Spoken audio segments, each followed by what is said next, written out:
संगत जी प्यार से कहना जी, धन निरंकार जी। सात संगत जी, संपूर्ण हृदयवाणी का एक पद है। नेकियों से इस दुनिया में जो बंदा भरपूर है, मालिक की दरगाह में होता वो बंदा मंजूर है। काम किसी के आ न सका, जो वो बंदा किस काम का। बंदे वाली बात नहीं है, बंदा है बस नाम का। सात संगत जी, जैसे दीपक होता है, जो जलता हुआ दीपक है वो मिट्टी का हो या सोने का हो, ये नहीं मायने रखता कि ये मिट्टी का है ये सोने का है। जलता हुआ है, अगर जलता हुआ है तो ये प्रकाशित कर सकता है और लोग इसके प्रकाश में बहुत सारे आनंद ले सकते हैं। पर सासंग जी, जो सोने का दिया हो दीपक और वो जलता न हो तो सिर्फ नाम का उसे दिया कहा जाएगा, सिर्फ नाम का है, वो किसी काम का नहीं है। इसी प्रकार सासंग जी, संत महापुरुष कहते हैं कि जो बंदे जिसे 84 लाख जीवा जंत में सबसे श्रेष्ठ बताया गया है, अगर इसके अंदर वो गुण नहीं हो, मानवीय गुण नहीं हो, ये किसी का काम न आ सके, किसी का मदद न कर सके, तो इसके जो मानव जीवन का जो नाम है, मानव ये सिर्फ नाम के लिए है। कहते हैं कि बंदे वाली बात नहीं है, बंदा है बस नाम का। ये जो है केवल जिस तरह एक बुझा हुआ दिया है, नाम के लिए दिया है, उसमें कोई प्रकाश नहीं है। इसी प्रकार इस मानव के अंदर कोई मानवीय गुण न होने के कारण इसका जो है केवल नाम है कि ये इंसान है। साथ संगत जी, जानवर पशु पक्षी भी एक दूसरे के काम आ जाते हैं। ये मानव भी जानवरों का सहारा ले लेते हैं। जैसे सांप को पाल करके कितने लोग अपने कमाई करने लगे। कोई सांप को दिखा करके भिक्षा लेते हैं, कोई सांप से कुछ ऐसा उसका जो है तत्व विष निकाल करके उससे भी कमाते हैं। साथ संगत जी, ये सब जो है जब इतने जहरीले जीव काम आ जाते हैं इंसान के, तो मानव को तो परमात्मा का स्वरूप बताया गया है। साथ संगत जी, इसे तो श्रेष्ठ बताया गया है। अगर इसके अंदर किसी प्रकार का गुण नहीं है, ये अगर किसी के काम नहीं आता। पशु पक्षी, पशु को तो कहते हैं कि ये मरने के बाद भी काम आते हैं, इनका हड्डी काम आता है, चमड़ी काम आता है। और साथ संगत जी, ये बहुत सारे ऐसे जानवर हैं जो इंसान के काम आते हैं। पर साथ संगत जी, अगर मानव में ऐसा गुण नहीं है, किसी के काम नहीं आ सकते, तो कहते हैं सदगुरु की उसको बंदा क्या कहे। खुद गर्जी में है जीता जो, अपनाए न प्यार का अमृत विष नफरत का पीता है। जिसका जो है केवल मन में बदले की भावना नफरत, तो सासंग जी, इसीलिए ना मानव जीवन को गुरु की आवश्यकता पड़ी। हर जीव तो गुरु के पास नहीं गए, पशु पक्षी तो नहीं गए, पर मानव को जाना पड़ा और गुरु के पास जा कर के गुरु से कुछ सीख लेनी पड़ी। और हर युग में मानव गुरु के पास गया है और गुरु के पास जा कर के उसके अंदर जब मानवीय गुण आया, आध्यात्मिक गुण, मिलवर्तन का भाव, प्रेम का भाव, एक दूसरे से जुड़ने का भाव, ये जब समझा, अपने स्वयं का बोध किया, तो सत्संग जी भगवान बन गए, पूजनीय बन गए, इनकी जय जयकार होने लगी, श्रेष्ठ बन गए, ये दूसरों का कल्याण करने के लिए निकल गए। इस धरती पे सत्संग जी, उनका मानव जीवन सफल हो गया। ये अपनी सफलता में पूर्ण हो गए। ये दूसरों के लिए जीने लगे, दूसरों का सहायता करने लगे। इनका यही धर्म कर्म बन गया। ये सब के लिए केवल जिंदगी इनकी दूसरों के लिए हो गई। सदगुरु कहते हैं कि गुरु पीर ने दिया हमेशा प्यार का पैगाम है, किया सदा ही दिल से दिल को जोड़ने का काम है। गुरु पीर ने मानवता को सच्चा धर्म बताया है, मजहब का सहारा लेकर लड़ना नहीं सिखाया है।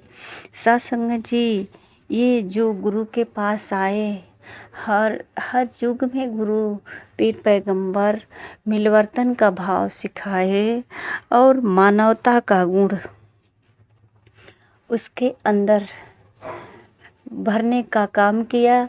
और सत्संग जी उसे धर्म क्या है ये जाना कि हमारा जो है मिलवर्तन, प्यार, नम्रता, दया, ये हमारा धर्म है। अपने मूल तत्व की पहचान करके ये मानव अपने जीवन में सफलता प्राप्त किया। कहते हैं कि जो संतों के संग आता है सत्संग जी, तो उसके अंदर संतों का ऐसा प्रभाव होता है, ऐसा कुछ सुगंधित स्वभाव होता है। कहते हैं मधुर स्वभाव वाला बंदा सबके मन को भाता है, सबके दिल में जगह बनाता, प्यार सभी का पाता है। सत्संग जी, मधुर स्वभाव वाला बंदा जब भी वचन सुनाता है, कोयल जैसा खुद भी चहके औरों को चहकाता है। ये सत्संग जी, मानव के अंदर जब गुण आ जाता है तो सत्संग जी ये जो है कहा जाए कि इनके अंदर ऐसा अवगुण आता है कि जैसे गुलाब के फूल में, या कहा जाए कि बैर है, बैर के कांटा होता है और उसका फल कितना मीठा होता है। बेल का फल होता है, उसमें भी कांटा होता है और उसमें फल होता है। तो लोग सत्संग जी उस फल के वास्ते लोग कांटा से भी भयभीत नहीं होते।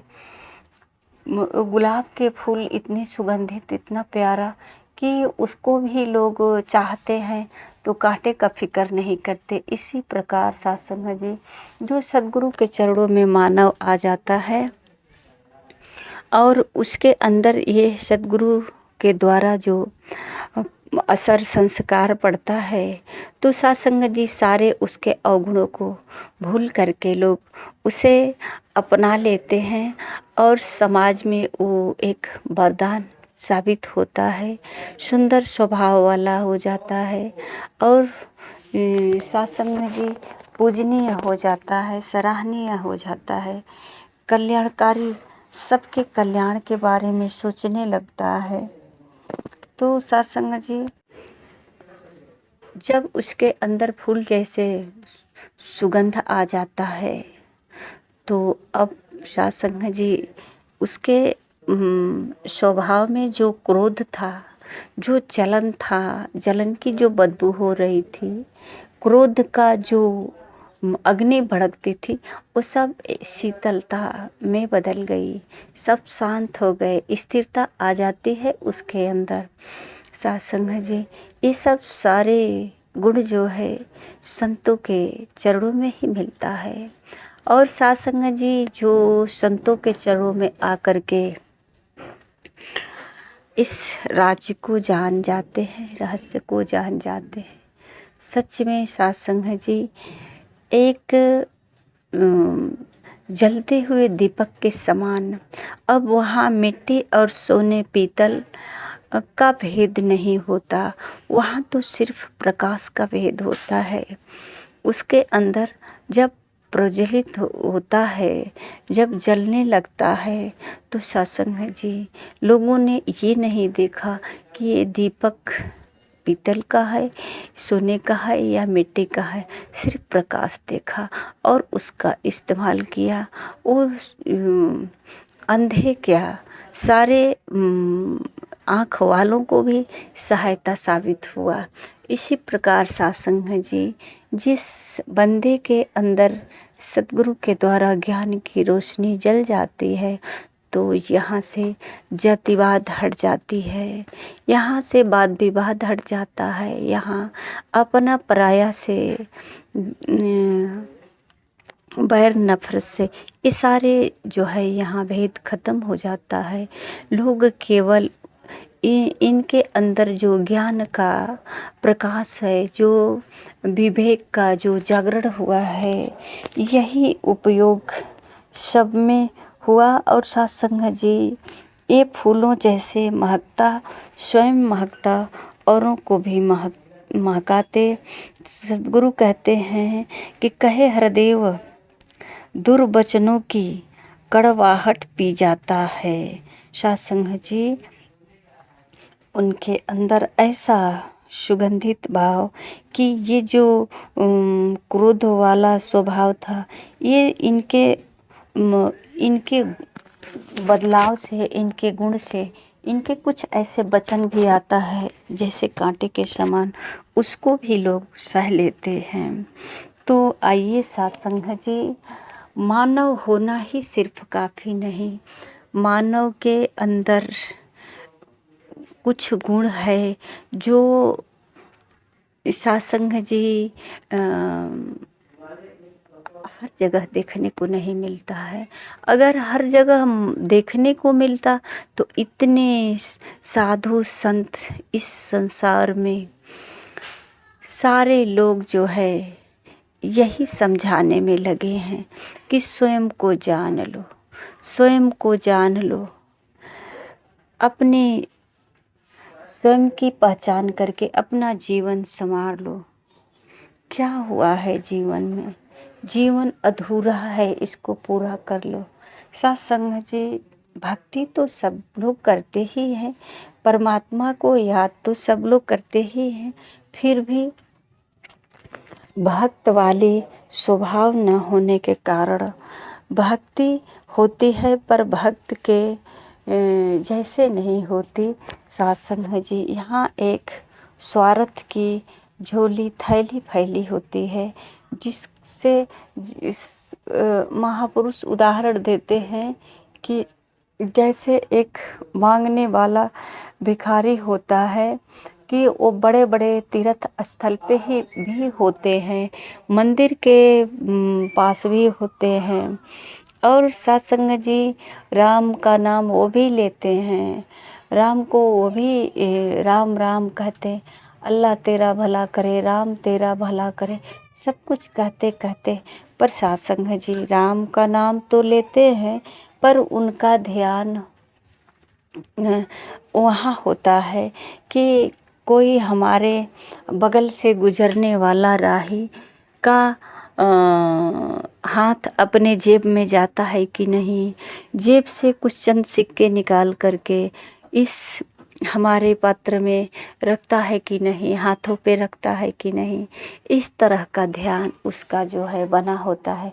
तो सत्संग जी वो ध्यान भगवान पे नहीं होता, वो चंद सिक्कों पे होता है, जिसके लिए वो भगवान का नाम लेता है। तो सत्संग जी कहते हैं कि मानव भी कुछ इसी तरह का भक्ति अपना उद्देश्य बनाया है कि जो भी करता है तो वहाँ भगवान से कुछ उम्मीद रख करके कि हम ये मन्नत मांगे हैं, ये पूजा पाठ कराएंगे, पाठ कहवाएंगे, कुंवारी कन्या खिलाएंगे या करवा चौथ व्रत रखेंगे तो हमारे पति का उम्र लंबा होगा। इन सब कहीं न कहीं कुछ पाने के लिए सच की जानकारी न होने के कारण कि मेरा धर्म क्या है, मेरा कर्म क्या है, ऐसा भाव अगर आ जाए कि मैंने किसी चाहत से नहीं, मैं किसी की लंबी उम्र के लिए नहीं, मैं कुछ पाने के लिए नहीं, बल्कि ये मेरा कर्म है। भगवान का नाम लेना, भगवान का पूजन करना, भगवान को याद करना, ये मानव जीवन का कर्म धर्म है। और मैं अपना कर्म धर्म तो कर रहे हैं, पर साथ संगत जी ये बात याद ना आकर के, बल्कि ये हमेशा ध्यान बना होता है उस भिखारी की तरह कुछ न कुछ, या तो कुछ प्राप्त हुआ है उसमें से सगुन निकाल कर भक्ति करते हैं, या तो कुछ प्राप्त करने के लिए पहले से एडवांस प्रभु से प्रार्थना करते हैं। तो साथ संगत जी इस तरह का अगर भाव होता है मन में, तो कहते हैं कि ये विवेकवान पुरुष का काम नहीं है। ये साथ संगत जी साधारण मनुष्य का जीवन है, जो अपने मन विचारों से जो चाहे सो अपने को संतुष्ट करने के लिए, अपने को भुलवाने के लिए कुछ भी कर सकता है। साथ संगत जी जो सदगुरु के चरणों में जानकारी प्राप्त कर लेता है, तो जैसा सदगुरु कहते हैं, सतगुरु के वचनों का पालन करके साथ संगत जी संसार जी अपनी बाणी में फरमाते हैं कि शब्द गुरु के रख मन भीतर, मन के भीतर नूर करे, धीरज वास करे मन भीतर, सारी दुविधा दूर करे। सदगुरु के जब सदगुरु के जब वचन मन के भीतर जब रखते हैं, धारण करते हैं, कर्म में उतरता है, तो साथ संगत जी ये सारी दुविधा मन की दूर हो जाती है। अब किसी प्रकार का भेदभाव नहीं रह जाता है, ये जीवन सुलभ हो जाता है। साथ संगत जी प्यार से कहना जी, धन्य निरंकार जी।